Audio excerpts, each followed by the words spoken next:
Nicki Minaj, Kim. On me, you know, when we around each other, I want you to be my man. But when you go home, you can do what you want. I'm disloyal. I'm the that's disloyal. I'm the most loyal she's ever known. And she'll tell you that deep down if she ain't had no other on the side. Talking about Nicki Minaj. I love Kim so much, I would have spit on Nicki Minaj if I had the chance. Cause that's who I am, bro. Like, that's what I really come from. That's what I come from, bro. In the ever-twisting saga of hip-hop's most controversial figures, the courtroom has become the stage for a drama unlike anything we've seen. Tapes, yes, actual tapes, featuring none other than Diddy and Lil Kim have now entered the spotlight as critical evidence in an ongoing legal storm. But just when you thought it couldn't get messier, Lil Kim's ex-boyfriend has allegedly stepped in and leaked even more damning information. Today, we're breaking down everything, from the courtroom developments to the behind-the-scenes betrayal, and how these revelations could change hip-hop history forever. To fully understand the weight of this moment, we need to take a few steps back.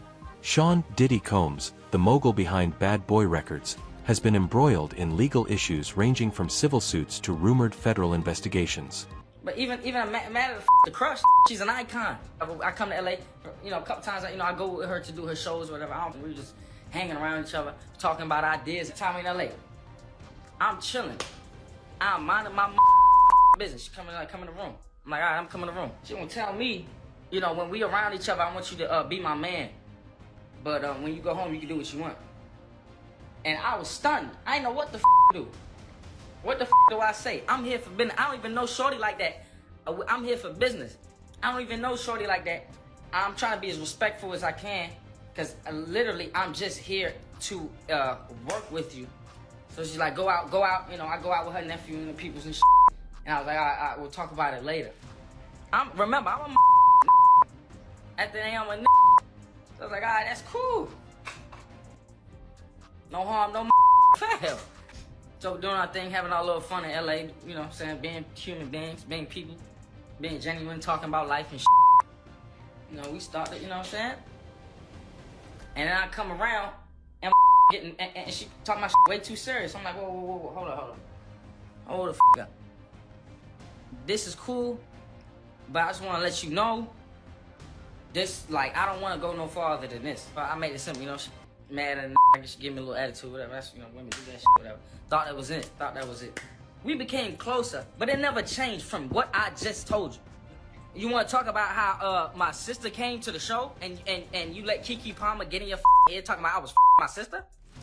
And then bring it up in front of everybody like it was some real thing?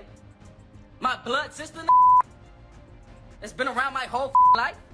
On top of the rest of the shit that you did before that, and then you gonna come to me talking about I was trying to with my sister?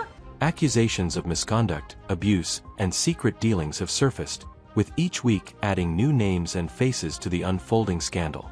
Lil Kim, the Queen Bee herself and longtime affiliate of Diddy, has often stood by him publicly, but now, her name is being dragged into the spotlight in a way that few anticipated. Recent developments in Diddy's trial have revealed that certain recordings, allegedly containing compromising conversations and possible surveillance footage, have been submitted as evidence. And within those recordings, Lil Kim makes several appearances. Sources close to the case say that the tapes are not your average recordings. These aren't studio sessions or behind-the-scenes footage from a music video shoot.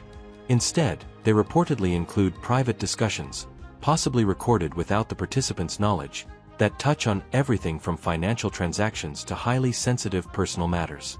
According to court filings obtained by investigative reporters, the tapes are being used to build a narrative that Diddy operated a network of silence, leveraging loyalty, blackmail, and money to protect his empire.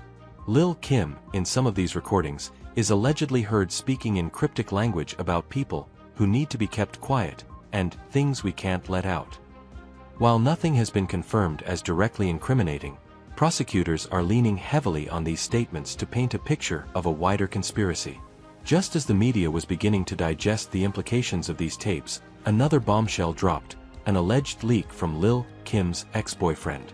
Known only as Jay in court documents, this individual has reportedly come forward with additional recordings and text message logs, many of which align disturbingly well with what's been entered into evidence. Mind you, this supposed to be about business. Everything's supposed to be about business. We're supposed to admire each other as artists, right? And this the reason. And this the reason why you mad at me, bro?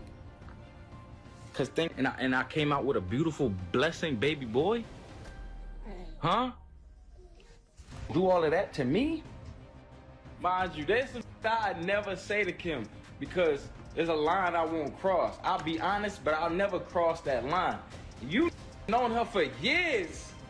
For years. Ain't never said. Y'all despicable. Don't come in my DMs with this dumb. Y'all despicable. I said this to y'all in LA. It was real. Everything I say is from the heart. I had never been a weirdo. Jay, who dated Kim in the early 2000s, claims he has been sitting on this information for years, afraid of what might happen if he ever went public. But as the trial ramped up, he says he couldn't stay silent any longer. The leaked files allegedly include voicemails, photos, and even a separate tape that shows a private party involving several music industry insiders, some of whom are now facing legal scrutiny. Kim is seen in the background of this footage, reportedly arguing with Diddy over how to handle a media leak. Jay also claims that Kim once confided in him about things she's done to protect people, alluding to favors, lies, and even hush payments. While Kim has not commented publicly on these claims, her legal team has issued a vague statement denying all wrongdoing. She signed me. Some went wrong that she didn't like that had nothing to do with the music. I never disrespected her. No way in terms of business. I signed the contract. My lawyer told me not to sign the contract. I still signed the contract because I trusted her. And I was like, it. And then went wrong. She stopped communicating with me. And then a couple months later, I'm like, okay, well, it ain't gonna stop me from dropping music. I'm an artist. I want to drop music. And then no communication. Now she want to take my music down, bro? Out of here. All she had to do was reach out to me, be like, yo, you shouldn't be dropping music. And then I get my lawyer and we figure out how to end the contract. I didn't give a fuck if she had 65% of my care. That's fine.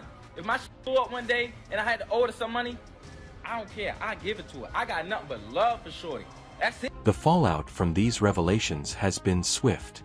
Major outlets are now reopening investigations into past controversies involving Diddy and Kim, while fans are left to question how much of the music industry's glamorous image is built on silence and secrets. Other artists who were once affiliated with Bad Boy Records, like Faith Evans, Maze, and even Donny Kane members, have begun to share cryptic messages on social media. Some are expressing solidarity with victims, while others seem to be distancing themselves from the entire situation. Meanwhile, legal analysts say that if the tapes are deemed admissible in court and corroborated by other forms of evidence, they could become a cornerstone in what's shaping up to be a career-ending legal battle for Diddy. Let's break down what sources say is on these infamous tapes. Tape 1, a phone conversation between Diddy and Kim discussing someone who needs to be paid off. Tape 2, a private recording from a party where illegal substances are allegedly in use. Kim is seen visibly uncomfortable and leaves midway through. Tape 3, a conversation involving Diddy, Kim, and a third unidentified male voice, discussing damage control after a public incident, possibly referencing a 2010 nightclub shooting. Tape 4, leaked by Kim's ex Kim emotionally venting about being used as a scapegoat, saying, "They always call me when it's time to take the fall." Legal experts argue that while none of this directly proves criminal conduct, it builds a narrative, one where silence is bought, manipulated, and enforced. The prosecution appears to be banking on this narrative to justify a broader racketeering-style case against Diddy. With this whole had a baby on somebody, bro. Nobody had a baby on nobody, bro. Nobody was dating together, none of that, my nigga. Shit wasn't real, my nigga. That shit was not real. That shit was not my idea.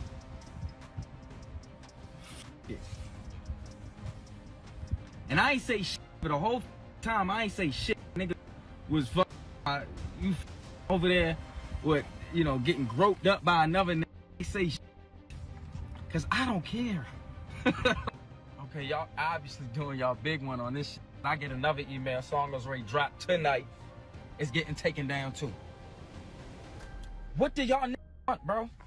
What the want that funky ass you gave in? You hit me up. I'd give you the shit times 3. Nigga. Like, I have this shit times 40, bro. This shit ain't shit. Unsurprisingly, Diddy's legal team has pushed back hard against the inclusion of these tapes. In a public statement, they called the evidence sensationalized gossip wrapped in illegal recordings. They argue that several of the tapes were obtained without consent and should be thrown out on constitutional grounds. Their strategy: discredit the sources, question the legality of the recordings, and shift attention to procedural errors. They've also implied that Kim's ex-boyfriend is acting out of revenge, not justice, citing the end of their relationship as tumultuous and motivated by clout chasing. Still, behind the scenes, insiders report that Diddy's camp is shaken. Deals are being cancelled, endorsements pulled, and meetings with top lawyers are happening daily as the threat of criminal indictment looms ever closer. What's perhaps most interesting is Lil' Kim's public silence. Normally fiery and outspoken, Kim has remained conspicuously quiet through it all. Not a single post. Not a single interview. It's a move that's prompting speculation. Is she trying to protect herself, or is she under legal pressure? We're not going to say who against, but would you do a versus? Yes. You would do it? Yes. Oh, I see that. All right. Is there anybody that you would do it against, or are you just ready for anybody? Nikki. Nikki? Really? I would love to see that. Yes, me too. Some sources claim Kim may be cooperating behind the scenes in exchange for immunity, while others suggest she's simply waiting to see which way the wind blows. Regardless, her absence is being felt and interpreted as more than just discretion. Fans are divided. Some see her as a victim caught in a web of powerful men. Others argue she's complicit, perhaps even instrumental, in maintaining the code of silence that protected Diddy for so long. So where does this leave us? The court is expected to make a decision soon on whether the tapes will be fully admitted into evidence. If they are, they could not only influence the outcome of Diddy's trial but also open the door to further investigations involving other artists, producers, and executives. Whispers of a potential RICO case, akin to the ones used against organized crime syndicates, are growing louder. If that happens, the music industry could be looking at its biggest legal reckoning since the Me Too movement reshaped Hollywood. From secret tapes and explosive leaks to courtroom showdowns and betrayed loyalties, the story of Diddy and Lil' Kim is far from over. This is more than a scandal. It's a turning point. Stay tuned, because as more evidence comes to light and more people speak out, the foundations of hip-hop power may be on the verge of collapse. If you found this video insightful, make sure to like, subscribe, and hit the bell for more deep dives into music's biggest stories. More than Kim. So. Oh, shut up. Shorty was supposed to go do Nicki's show at the Barclays. She didn't want to do the show at the Barclays because Nicki didn't want to pay her. What the anything I'm saying right? What makes you think I give a about Foxy Brown, Nicki Minaj? Like, what the fuck are y'all talking about? Everything I'm saying, y'all want to bring up Foxy Brown? I didn't even know who the Foxy Brown was until I met Kim in real life. Like, till we talked about it. Shorty used to call her Doodoo Brown. I was like, who the fuck is Doodoo Brown? Doodoo Brown this, Doodoo Brown this. I'm thinking Doodoo Brown was the real name of Foxy Brown. I'm thinking, oh, Doodoo Brown. Yeah, what about Doodoo Brown? It's like, ain't no Doodoo Brown. I'm talking about Foxy Brown. I'm like, oh. I love Kim so much, I would have spit on Nicki Minaj if I had the chance. Cause that's who I am, bro. Like, that's what I really come from. That's what I come from, bro. It's loyalty. I really come from that. You add up. I really come from that. And the only time I don't stick on that shit, when I want to fade his way, when niggas do me wrong. When niggas do me wrong. Not for no new opportunity. When niggas want to do me wrong.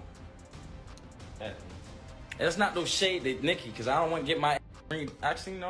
I don't know. You niggas. I don't give a fuck. Why she don't want to do a versus with Nicki or Fox? You know why she ain't want to do a versus with Nicki and Fox? Because them niggas trying to pay Nicki more than they was trying to pay Kim. And honestly, I think they should have paid Kim more than Nicki. Because it wouldn't be the same if it wasn't Kim. Honestly. But that's the reason, though. That's the reason. Because they was